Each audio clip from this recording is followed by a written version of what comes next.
Hello there you guys, welcome to one of my videos.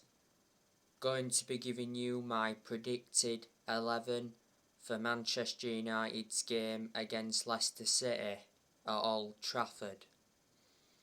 It's tomorrow. So I'm going to go with the 4-3-3 formation. In goal, David De Gea. David De Gea is our first choice goalkeeper. He's been sensational this season. Earlier on this year, De Gea got named the Premier League's Player of the Month for January. Well, he's won everything domestically at the football club, and he's made over 500 appearances for Man United in all competitions. Earlier on this season, David De Gea said, "I don't see myself away from Manchester United." This season has been his 11th season at Manchester United, so reflecting on that, he's been a long-serving player. He's been with us since the Sir Alex Ferguson era. His contract at Manchester United expires next year. De Gea receives £375,000 a week. Second highest earner at the club. Right back, I'm going to go with Diogo Dalot.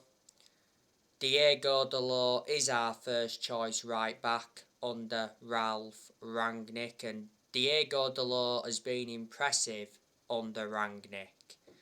Do you think Dalot will leave Manchester United this summer, because he's been subjected to a lot of transfer speculation before?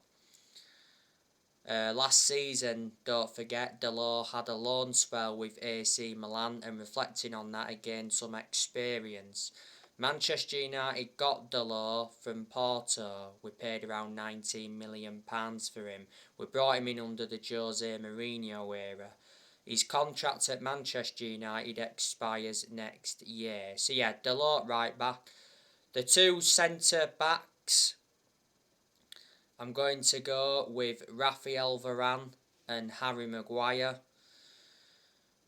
Rafael Varan is fit enough to play this game against Leicester. Last weekend, Varan had an injury scare for France. Varan's had quite a few injuries though in his career, and he's had quite a few injuries since he became a Manchester United player. You know, most of the time when Varan plays, he seems to make the difference. Well, he is regarded as one of the best centre-halves in the world. He's highly experienced, and he's got a good pedigree behind him, because look at the amount of silverware he won when he was at Real Madrid. Manchester United signed Rafael Varan from Real Madrid last summer. Man United paid $34 million up front. It mentioned that it rises up to 41 or 42 million with add-ons. He's under contract with Man United until 2025. There's an option of a further year.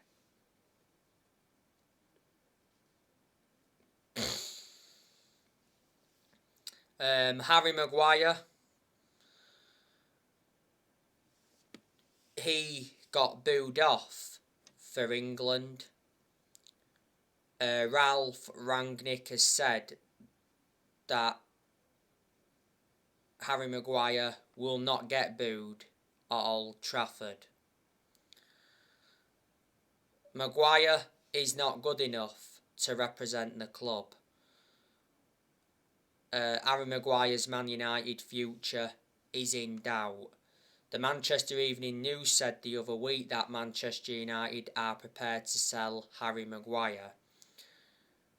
I can't understand how he's still captain. You know, throughout the course of this season, a lot of Manchester United fans have been demanding for the captaincy to be taken off Maguire.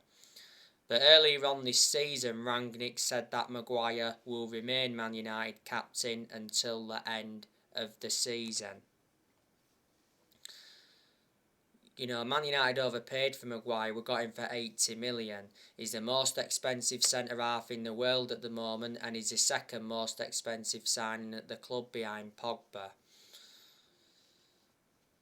You know, he's been at Man United for over 2 years, and he's endured quite a few injuries since he came to the club. So if Maguire plays in this game tomorrow, he'll be reuniting with Leicester. Left back, I'm going to go with Alex Telles. You know, Telles has appeared to be our first choice left back under Ralph Rangnick. Telles has been impressive under Rangnick. Telles has been at Man United for a couple of years now. You know, Man United got Telles from Porto back in 2020. You know, the reason we brought Telles in was to provide competition for Luke Shaw.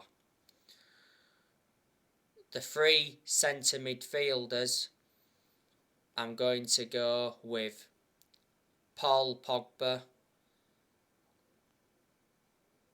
Scott McTominay and Bruno Fernandez.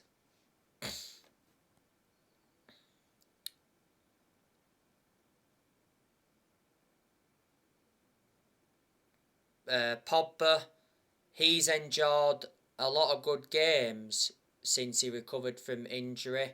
Earlier on this season, Pogba was out with injury for a while. He's endured quite a few injuries since he re-signed for the club, so you can say he's injury prone. There's a very good chance that Pogba will be leaving Man United this summer.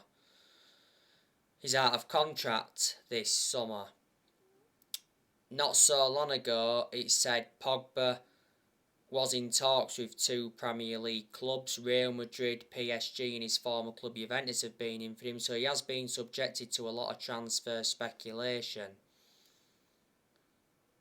Earlier on this season, Pogba's trainer claimed that he will leave Old Trafford. Pogba's not yet made a decision, I don't think, on his Man United future. You know, this season has been his 6th season at Man United since he re-signed. He has played over 200 games since he re-signed. He's won 3 trophies at the club so far, and Pogba's our most expensive sign at the moment. You know, Manchester United paid £89 million for him. Scott McTominay, he's played a lot of games for Man United.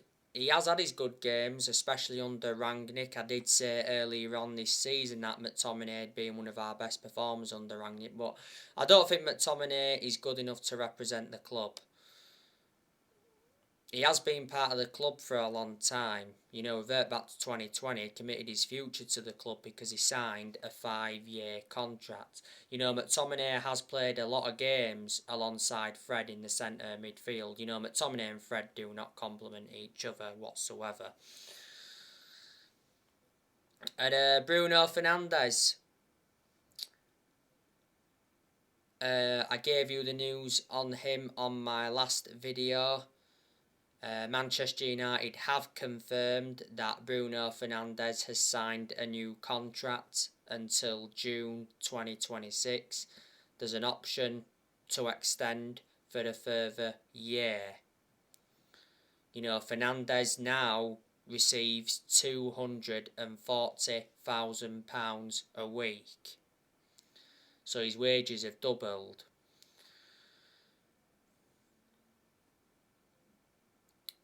You know, Fernandez has scored 49 goals in 117 games in all competitions. And he's been a Manchester United player for over 2 years. Manchester United got Bruno Fernandez from Sporting Lisbon back in January 2020. We initially got Fernandez for £47 million. He's one of our best players, and he's certainly one of the best signings we've made since Ferguson retired.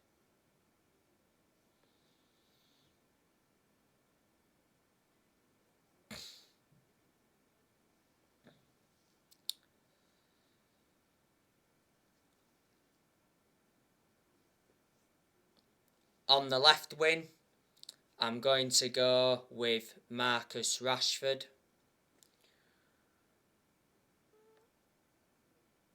Marcus Rashford is a good player overall, but he has endured a lot of poor games this season. A lot of Man United fans, including me, have said that Rashford has not been the same player since he had that operation on his shoulder. He missed the first 2 months of this season with that shoulder problem. Earlier on this season, had a minor leg injury. Rashford, he could be leaving Man United this summer because he's been subjected to a lot of transfer speculation. Not so long ago, it said Arsenal were in for him. The likes of Barcelona, Real Madrid, PSG and Atletico Madrid have also been in for Rashford. Sources close to Football Insider said not so long ago that Rashford told his friends he wants to quit Manchester United. And Fabrizio Romano said earlier on this season that Rashford was considering his future with Man United as he was concerned about his lack of playing time.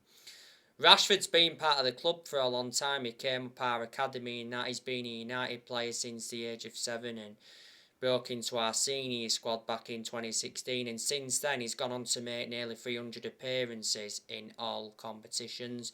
Rashford's contract at Man United expires next year. By the way, Rashford was dropped from the England squad. On the right wing, I'm going to go with Jadon Sancho. Sancho was also dropped from the England squad last week. Sancho's doing really well now for Man United. He's settled in, which is good news from a Man United perspective. He's still done nowhere near as well as a lot of Manchester United fans expected. Revert back to when we had Solskjaer, we couldn't get the best out of Sancho because Solskjaer persistently played him out of position. There was quite a few games Sancho didn't even play under Solskjaer. Sancho did endure 4 good years with Borussia Dortmund before he signed for Man United. Man United signed Sancho last summer from Borussia Dortmund. We got him in a deal worth 78 million with add-ons included. Man United paid 73 million up front. And he's under contract to Man United until 2026 as an option of a further year. And the centre forward, I'm going to go with Cristiano Ronaldo. Obviously, Edison Cavani's injured. In our last league game, Cristiano Ronaldo scored a hat-trick. That was against Tottenham. It was his first hat-trick since he re-signed for the club and he became the highest scorer in football history. Ronaldo has scored 18 goals in all competitions since he re-signed. He's got over 800 goals in his career. Man United re-signed Ronaldo last summer for 20 million. With add-ons included, he wears the number 7 shirt and his contract at Man United expires next year. There's an option of a further year. He's the highest earner at Man United at the moment is Ronaldo because he receives almost £500,000 a week. I don't think he'll be leaving Man United this summer because the other week AS said that Ronaldo has no plans to leave Man United this summer. He's willing to see out the final year of his contract. Prior to the Tottenham game at Old Trafford, though, Ronaldo held crunch talks with his agent George Mendes over his Man United future.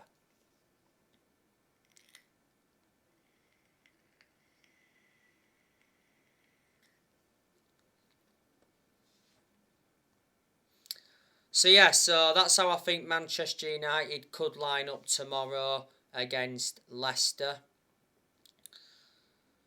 Manchester United are coming into this game on the back of a 1-0 defeat to Atletico Madrid in the last 16 of the Champions League second leg. Man United are no longer in the Champions League.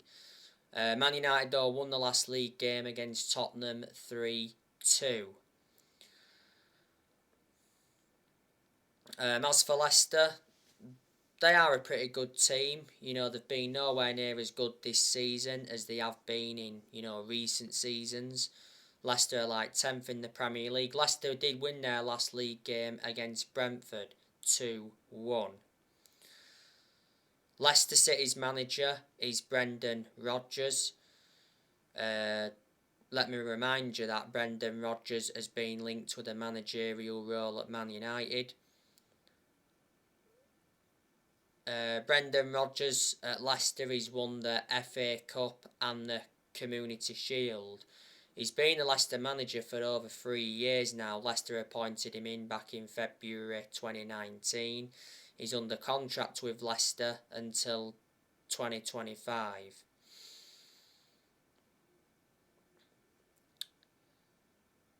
Before Leicester,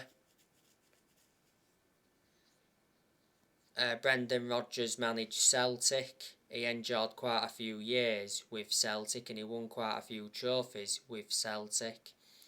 Before, managed Liverpool. He was there a few years. He enjoyed one good season with Liverpool. And before, managed Swansea. Did well there. When Rodgers was a Liverpool manager, he emulated the football he produced at Swansea. And a lot of years ago, Rodgers managed Reading and Watford, and he managed Chelsea's youth. So there you go. Before Brendan Rodgers, Leicester had Claudio Puel. Leicester, of course, sacked him, and before then they had Claudio Ranieri. Leicester won the Premier League under Claudio Ranieri, but obviously they still sacked him.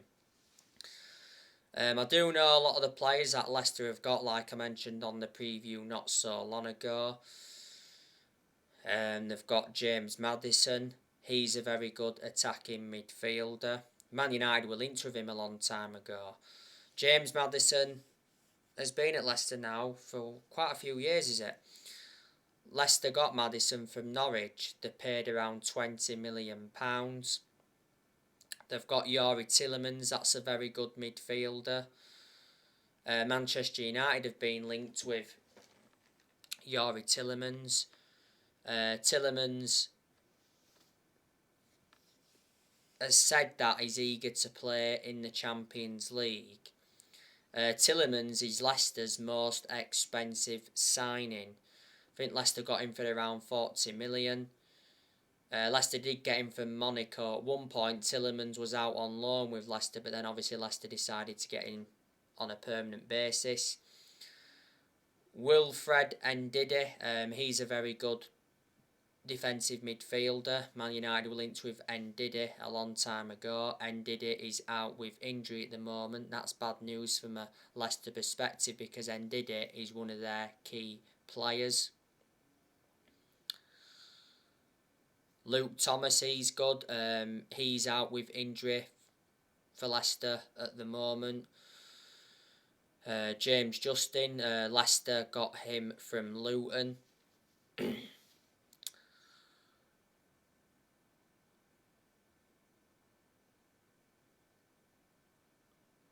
Jamie Vardy, he's obviously very good.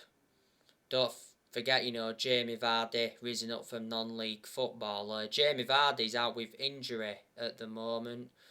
Iheanacho's a very good attacking player. Harvey Barnes is also a good winner for Leicester. They've got Lookman. They've got Boubakary Soumaré. Patson Daka, he's also good. Perez, Leicester have got him. Leicester got Perez from Newcastle.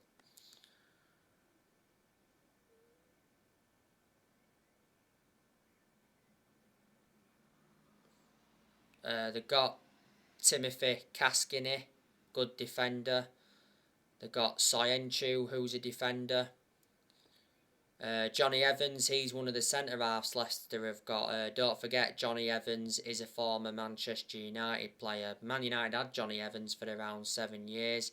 Wesley Fofana, he's a good defender as well. Leicester got him from Saint Etienne. Ricardo Pereira, he's also good. Ryan Bertrand, He won't be playing in this game tomorrow because he's out for the season with injury. Leicester got Bertrand from Southampton. Mark O'Brien's good. He's out with injury at the moment. So Leicester are missing some key players.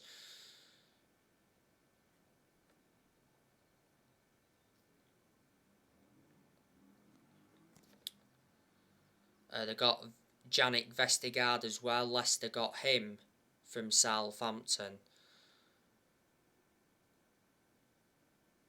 Leicester's first choice goalkeeper is Kasper Schmeichel. Good keeper actually. They've got another goalkeeper called Danny Ward. Danny Ward is out with injury. So there you go. Let me put into the equation that Leicester have lost good players.